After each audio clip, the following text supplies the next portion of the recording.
Welcome to episode 2 of BattleCast, the incredibly semi-popular internet show. Thank you. If you missed episode 1, I will have a link to it down below so you can kind of catch up and then continue watching this one. It's going to be a 3-part series. I'll have it all set up in a playlist, so don't you worry if you're watching this afterwards. Then they should all be in a playlist that I'll have linked below as well. So be sure to check those out so you can get the full interview. And of course, as always, before we start the video, if you do enjoy, remember to leave it a nice, thick, and juicy like.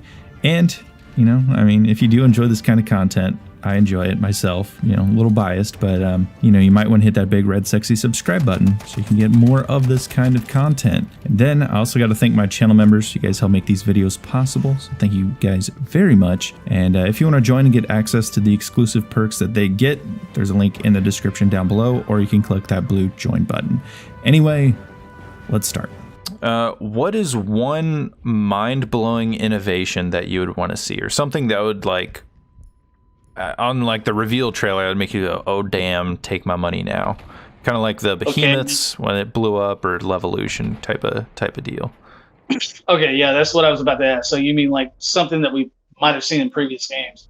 Yeah, something that's just like, damn, take my money. That Levolution, man, gotta have it. Yeah, I want to see buildings and towers and stuff fall. I want to see total destruction, not Bad Company 2 destruction, mind you, because that was a little too much to a degree. Because if you played Bad Company 2, the destruction was so great, you would have nowhere to hide. So I really do hope they bring fortifications back. That'd be great. That would definitely make me go, "Oh damn, yes, absolutely." But yeah, Levolution 100%. I want Siege of Shanghai again. I'm down for that. I guess I would have to say like an evolution of Levolution. Yeah, I want twister. like the Siege of Shanghai and that sort of thing. But what I'd like to see, something, or I guess something that would be like, "Shut up, take my money," I guess, would be like, imagine a battlefield where in the middle of the game a nuke drops, everyone dies, now there's new spawns, now it's a new map. But it's that's the same interesting. game. That would be awesome. That's dudes. interesting. I like that. Why aren't you working at DICE? They can't handle that fro, man. It's the fro power. You know, Deuce actually, he just hides his massive brain inside of that fro. It's not actually a fro. You know, that's what I figured, man. That's what I thought it was. He's like an alien Martian just in disguise with big brain power. I've been discovered. He's got to kill us now. You guys may receive a call in the middle of the night. You may get a call in the next few days. It's over. And then this is another controversial one. So are we doing premium or live service for post-launch? Premium. And if I hadn't said it again, premium. Okay. I was going to say, Standing, why would you want to see premium over a live service model? Just okay, out of curiosity. And Dread, now I remembered where that came up from. Yeah, so definitely premium, okay? Because originally with Battlefield 4, Battlefield 1, I didn't feel forced, I guess you can say, but I felt like I wanted to buy that premium because then I got rewarded for it in a sense, you know? Whereas with the live service, number one, it was shitty.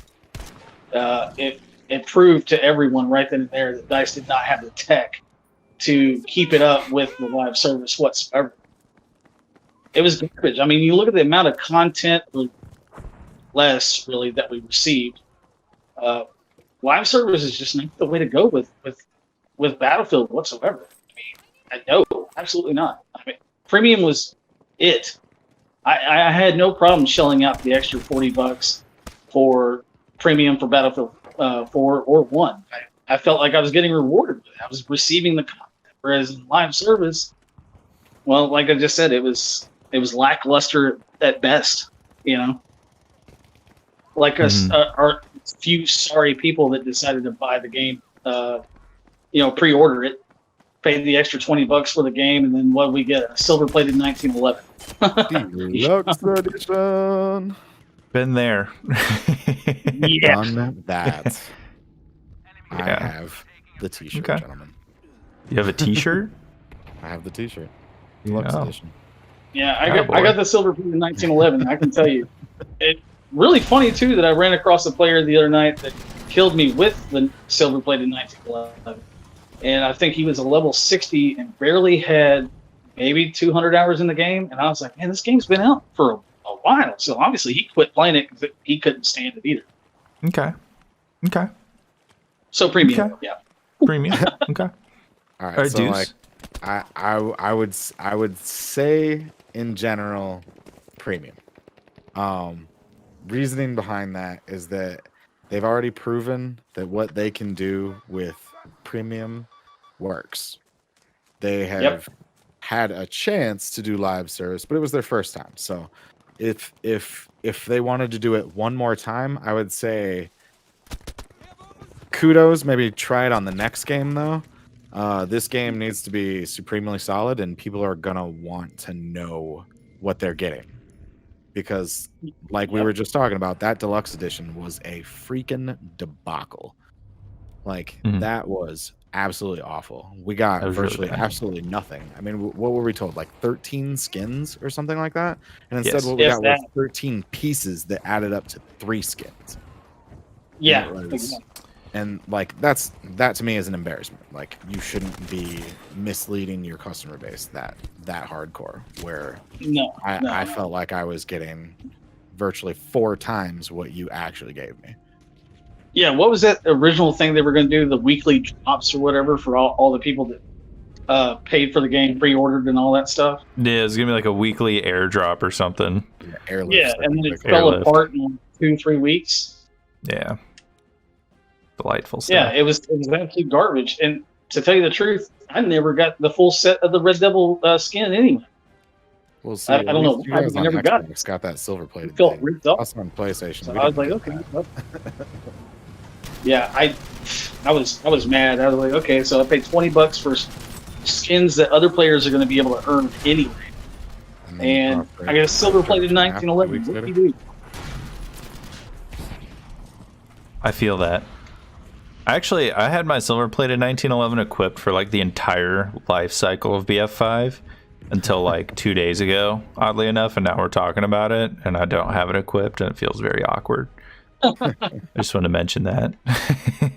Okay, so I feel like we've determined what we would like to see. Honestly, I'm still undecided. I used to be on the let's stick with the live service train, but just kind of how guaranteed premium is, it's like you can't really go back on. I think that's on the part that sells it for me. Guaranteed. Well, yeah, and after BF5, like I said, where there were so many promises made, that all fell through.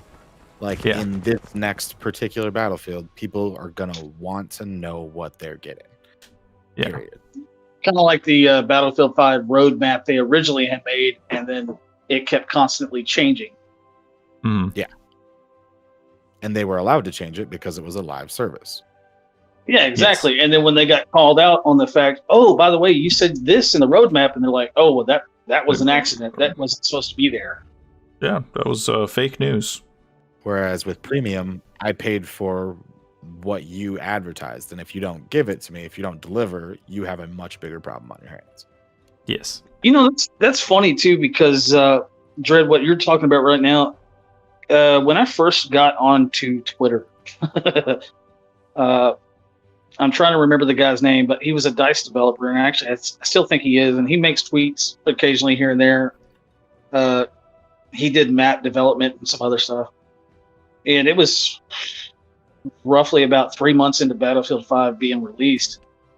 And I had made a comment in one of his tweets. I said, you know, as a developer and a game maker, the way that the game is turning out now and the way that y'all promised things and did not fulfill those promises, I said, it kind of sucks for the consumer because we can't sit there and go, well, you sold us a lemon car, so to speak. But I said, shouldn't you feel some amount of shame as the creator, I mean, you created this. It's a mess. No one likes it. You got a player base that's disappearing. Don't you feel any shame at all? And he's like, no, absolutely not. He felt no shame about it. And I think actually a pretty well-known baguette of a YouTuber actually said something to me as well about it. And he's like, well, why should he feel any shame at all? I'm like, well, it's his product. You know, as a person that sells a product myself, if I sell you a product and it's not what you wanted and it's a piece of crap, I'm going to feel ashamed about it. I'm going to feel bad about it and try to rectify that situation. Whereas I didn't see that from any of the developers at all. Mm-hmm. Honestly, with their roadmaps or anything, they just kind of said, okay, I think our ship is going to sink. I think we screwed the pooch. Let's just give them what we can and just run with it. And hopefully we get enough money out of it. That's something I desperately do not want to happen in Battlefield 6. Because like I said, if Battlefield 6 or Battlefield, whatever it's going to be called, if it doesn't hit the mark just right, man, it could be the absolute death of the franchise completely. Yeah. I agree with that. I think as far as like the shame thing, I wasn't part of the chat, so I do think that has to do with like pride in your work. Obviously, yeah. I don't know if it was up to the guy interpreted a different way than what you're intending. But, maybe there might have been a different interpretation because he definitely doesn't speak English as a first language. Yeah. Right. But still, I mean, it's still like, you know, you want to take pride in your work and make sure it's good. And if it's not good, then yeah, shame isn't necessarily a bad thing per se. It's just like, it should be what makes you want to say, oh, I want to do a much better job next time. Make sure that this is actually like great. Exactly. For the players. So. Well, I mean, not so much shame just towards him, but for the rest of the developers. I mean, obviously they had to feel crappy about the product that they put out. You know, and right. I know that's not 100% on them anyway. I'm sure, you know, the big conglomerate EA probably had a lot of pull in that area. Yeah, they might have had something to do with that. I mean, we wouldn't know. Like they've never done that before. But... EA would never, ever. They're angels. That's what EA stands for, Electronic Angels.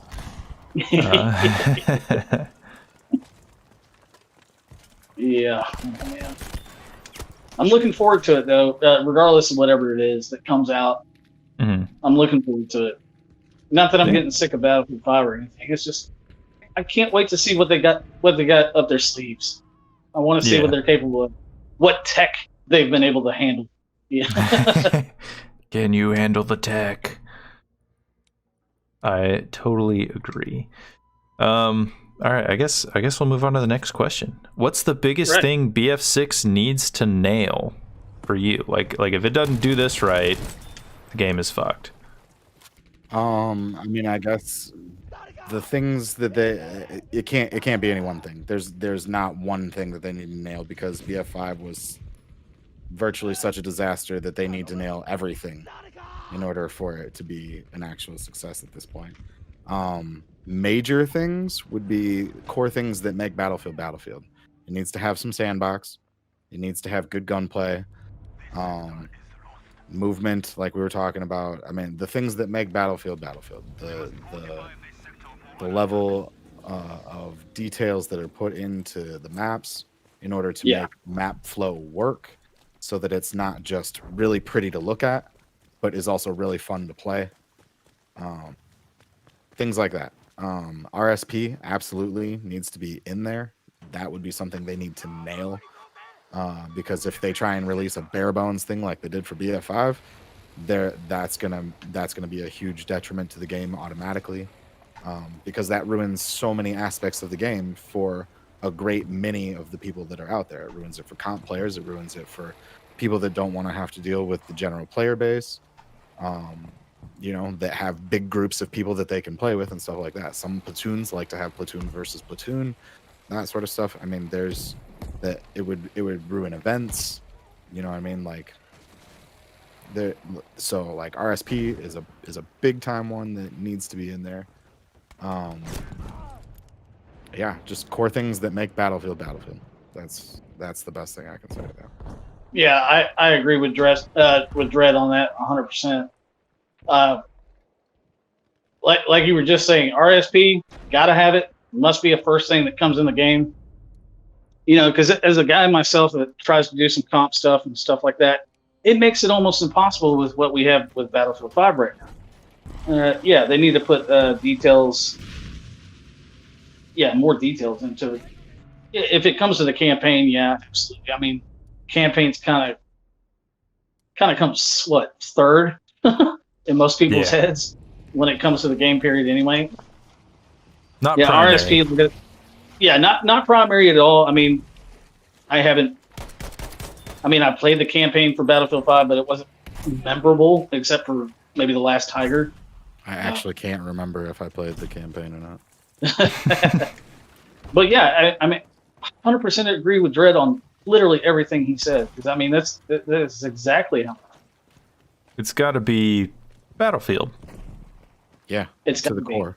Which is why I think they actually need to call it Battlefield. It shouldn't be called Battlefield 6, not Modern Battlefield, not Battlefield World War, whatever they want to call it. They just need to call it the all-encompassing name Battlefield. Like, hey, we went back to our roots. Game. Yeah, and like Dread said too, with the gunplay, absolutely, gunplay's got to be similar to Battlefield 5. I would definitely say it would have to be updated. Of course, go back to Battlefield 5's alpha and release. Oh God, yeah. That was the best gunplay of any game I have ever played in my life. Absolutely, dude. That's what sold me on Battlefield 5 in the first place. I picked up that beta and I was like, oh my God, this is awesome. Dude, and like when I first started playing Battlefield 5, I was recently back from what I would call a 10-year hiatus from playing video games. So I was absolutely awful.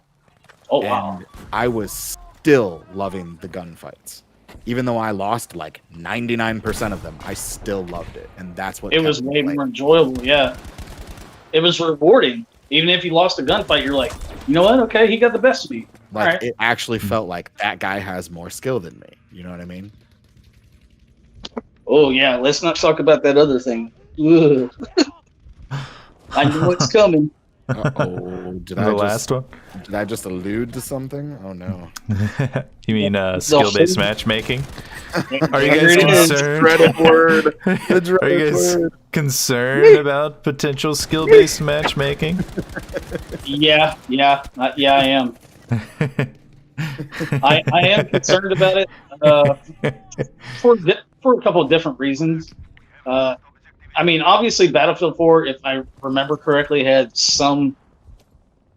It kind of felt like skill-based matchmaking. I remember in the stat systems, like you had a skill point system that it would show you in your stats. Like I think I ranked anywhere between like 450 and 470, and I noticed that when I was in those higher skill levels, the lobbies were way sweatier and a lot harder to deal with.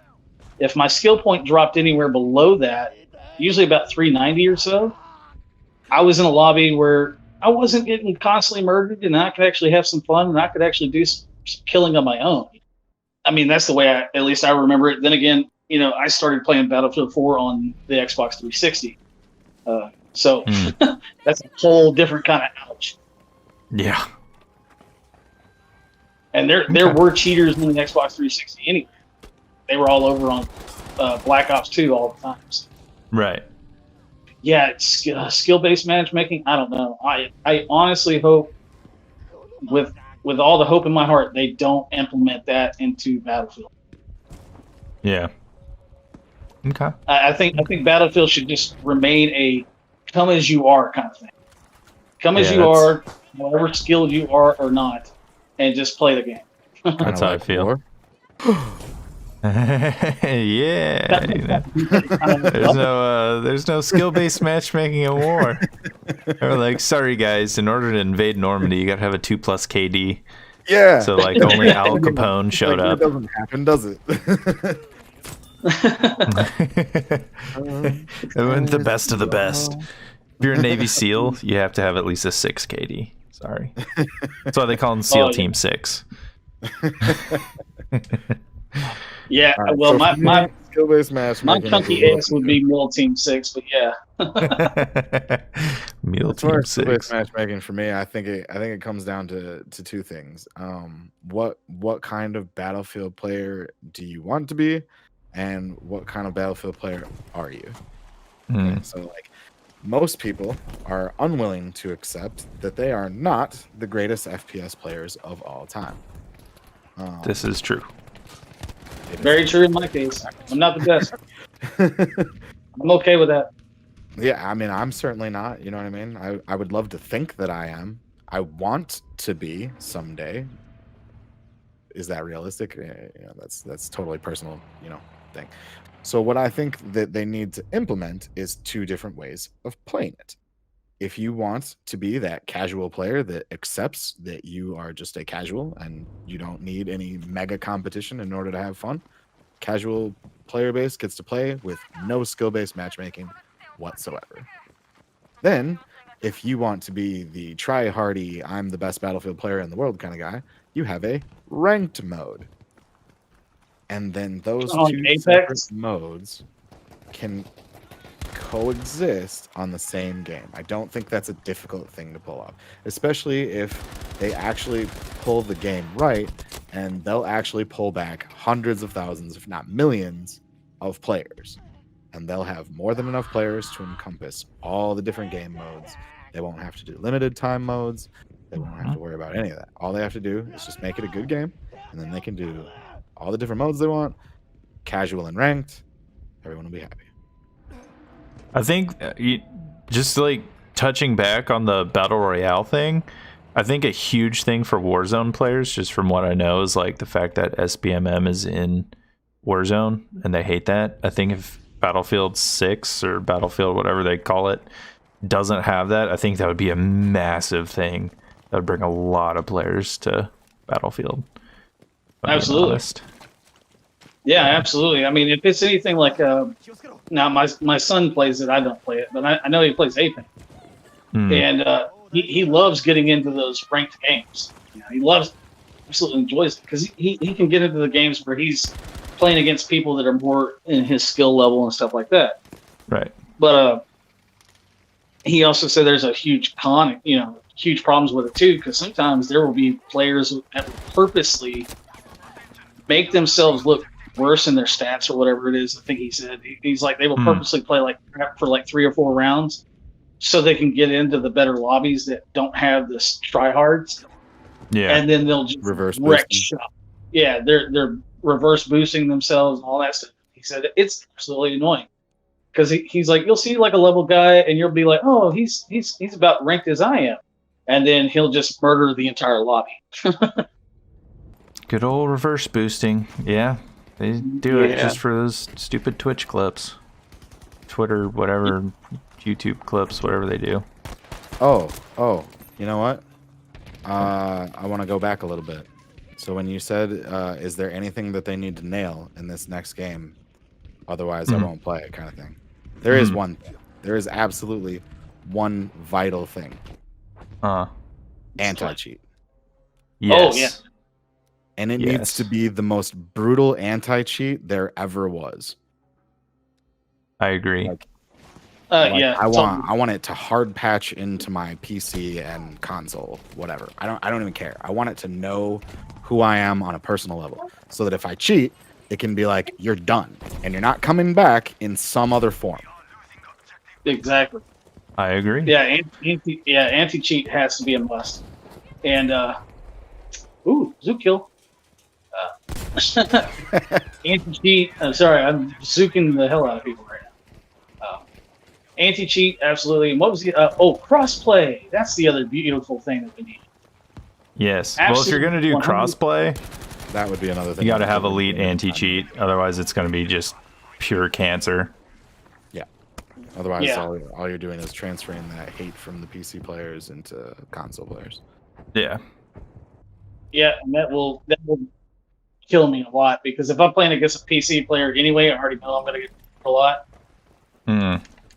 I would say that is not accurate. I play a lot of crossplay on Warzone, and they're not as good as you think they are. Yeah, no, you Well, can definitely now compete with them. There's some guns, like if you're in a somewhat ranged gunfight and you're not typically a strong aimer, they have a super huge advantage. But for the most part, like in infantry-like maps, it's pretty even, to be honest. I think the difference becomes like when you find a good PC player, they're a lot better than the average. Like they're like the gap between the good PC player and the okay PC player is much bigger than the gap between the good console player and the okay console player. Yeah. Yeah, because you can only have a limited height of skill, like what you can do on a just because of the joystick. Like you're never going to be that precise as you would be with a mouse and keyboard. It's just. How do you guys hold your controller? I know that I sounds use like a weird question, but like I like, and it's very hard to answer. But I saw a guy who held it so that, like, if he like, and I know the D-pad is different on Xbox. So just picture a PlayStation controller. He held it so that his D-pad he was using with his index finger, his left index finger. Are you talking about Maxi? Not well. I don't think this was Maxi that I was seeing. I think it was just some random guy. Oh, okay. But like he would use his index finger for that, and then for triangle and square and circle and X, he would use his other index finger, and then his middle fingers were what he used the triggers for. Yeah, that's claw. I had never seen anyone play like Yeah, that. that's what I use, man. Dude, I've heard of it. I've never used it. I've never even seen it. I just had heard of it, but it sounds insane. I started about Like that's a 6 level months of ago. Started switching over to start using claw, and it can be great if you have really good thumbs. Yeah, and I don't. If you got the fingers for it, you can definitely do it. I mean, it has changed my style of gameplay completely. But then again, I mean, just speaking out loud, I mean, like I've seen a difference in my KD score per minute. My accuracy has gone up quite a few points just by switching over to claw. It is a lot harder to get used to if you've ever just played with the same remote your whole life the same way. I know no other way. Yeah, it's so crazy because the best way I can explain it is like, imagine yourself playing with a Nintendo remote for 20, 30 years and then going right into trying to play with an old GameCube remote. That'd be the best way I can explain different joysticks. It's just so different. Your brain's like, this doesn't make sense. Why am I doing this? I mean, it was a big difference for me when I switched over from using my old remote to a Series 2. I've had to relearn my whole muscle memory and how to play, because now I have more fingers to do more things. Yeah, that part. Once you get it down, though, it's such a huge difference. To be honest. Yeah, but like same thing with the claw. I mean, once you figure out how to use the claw, dude, you could be deadly. Interesting. Yeah, that's a level of skill I don't think I can pick up. The PC stuff, I can do that because your hand is spread out. You're not grasping onto something. Well, yeah. The new way of holding the controller in my hand is so foreign that I can't even shoot straight when I try it. Yeah, it takes some time. It takes a lot of time to get used to it, actually. Yeah. This dude is straight up sitting in the corner. Okay. The katana dude? No, the guy with Exterminator Bear 1-5. He's just sitting in the corner, killing Katana everybody. dude just killed me twice. I don't know what the heck is going on. Chicken Boy Jr. is like rage spamming in the chat. This poor medic, he's been running around hitting revives and just watching us die back and forth.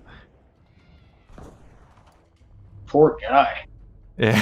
He's doing his work, though. I'll give him that. So that's going to wrap up BattleCast episode 2. Be on the lookout for part 3 as it should be out early next week. And of course, thank you guys so much for watching. If you have made it this far, I really, really do appreciate it, as do the other two. So anyway, I will see you guys in the next video.